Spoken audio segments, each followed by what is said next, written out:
tour est située sur la route qui mène de Jérusalem à Hébron en passant par Bethléem.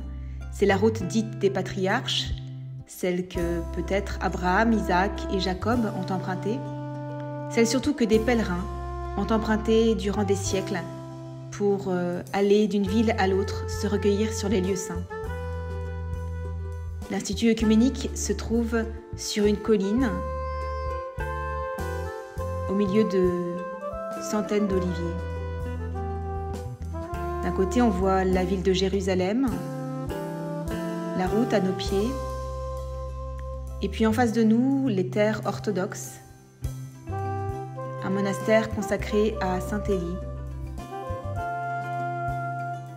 Ensuite, c'est la colonie israélienne à Roma. Juste derrière, le désert de Judée, et on aperçoit au loin les montagnes de Jordanie. Tout proche de nous, le checkpoint de Bethléem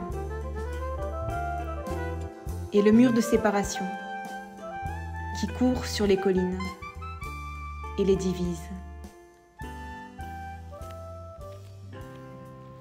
Hello, my name is Father John Paul. I'm a Jesuit priest. I also happen to be Greek Catholic, Melkite, and I have the honor of serving as rector of the Tantur Ecumenical Institute in Jerusalem. The Ecumenical Institute was founded in the late 1960s, and it was the result of a dream really between Pope Paul VI and some of those outstanding Protestant theologians who served as consultants during the Second Vatican Council. Men like Landrum Bowling, Kirsten Skeisgaard, Oscar Coleman, Jean-Jacques van Almen.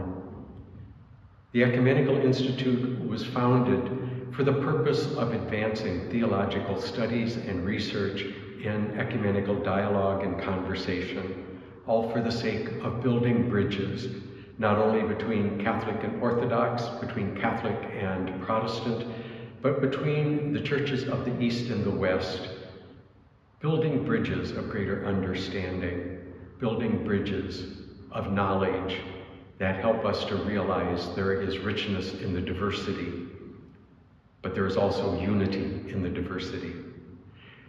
We have been functioning in this mission for the last 50 years, and we hope to continue to fulfill this mission in the years to come.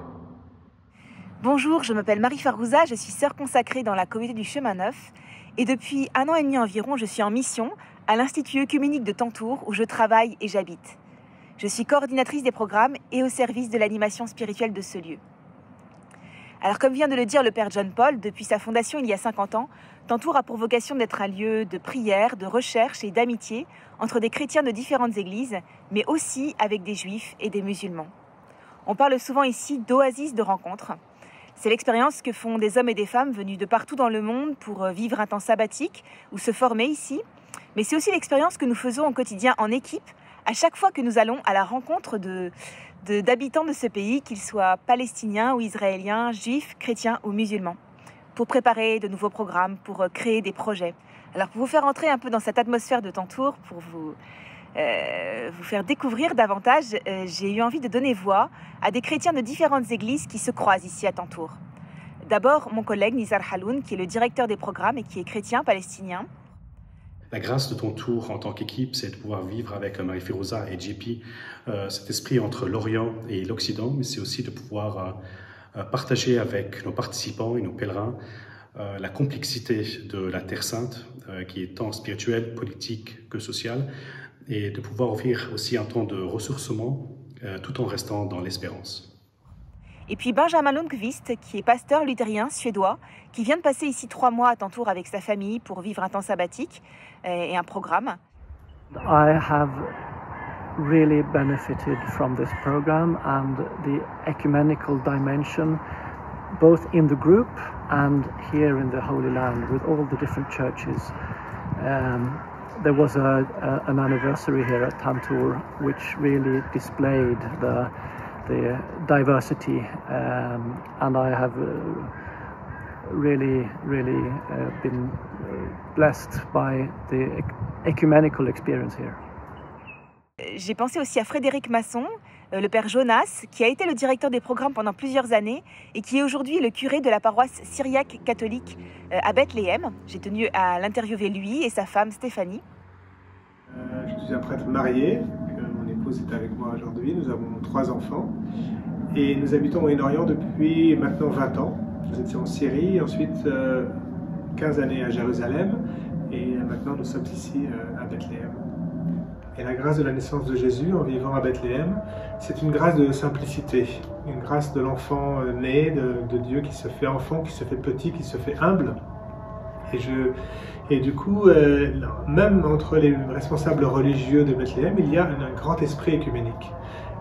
Et ça, c'est vraiment quelque chose de très très fort, de très très beau. Il y a des relations qui sont très saines, pleines de fraternité. Et on n'est pas dans une démarche de compétition, mais dans une démarche vraiment de se découvrir plus les uns les autres et de vivre ensemble dans l'intelligence du Seigneur. And just as he mentioned this smallness in Bethlehem, where God came to meet us in the form of a little baby, here when we think about doing good and hoping for justice, we do so in our daily lives through little things.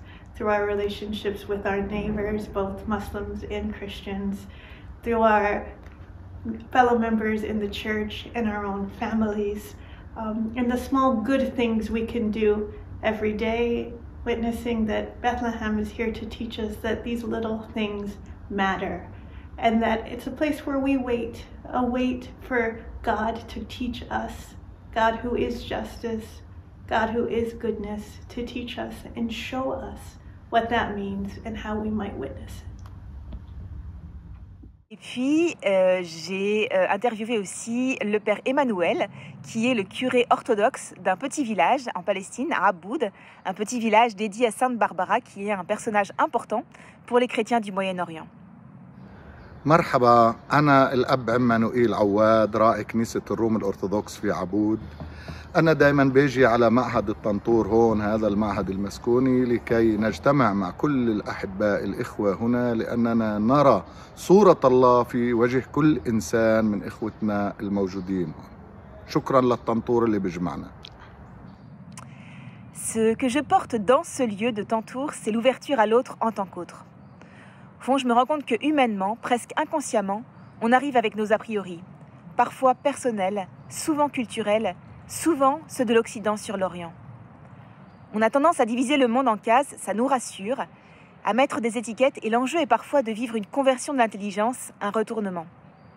À Tantour, nous sommes encore à Jérusalem et déjà à Bethléem, et c'est paradoxal. Et il faut bien reconnaître que l'enjeu de cette terre, c'est d'accueillir ces paradoxes, d'assumer ces paradoxes, et peut-être d'assumer nos propres paradoxes avec elles. Alors quand j'entends cette proposition pour la semaine pour l'unité des chrétiens, apprendre à faire le bien, rechercher la justice, je me dis parfois, c'est être capable de reconnaître, de dire « tes actes, ou bien mes actes sont injustes, mais toi, comme moi, comme l'autre, nous avons le droit d'exister ».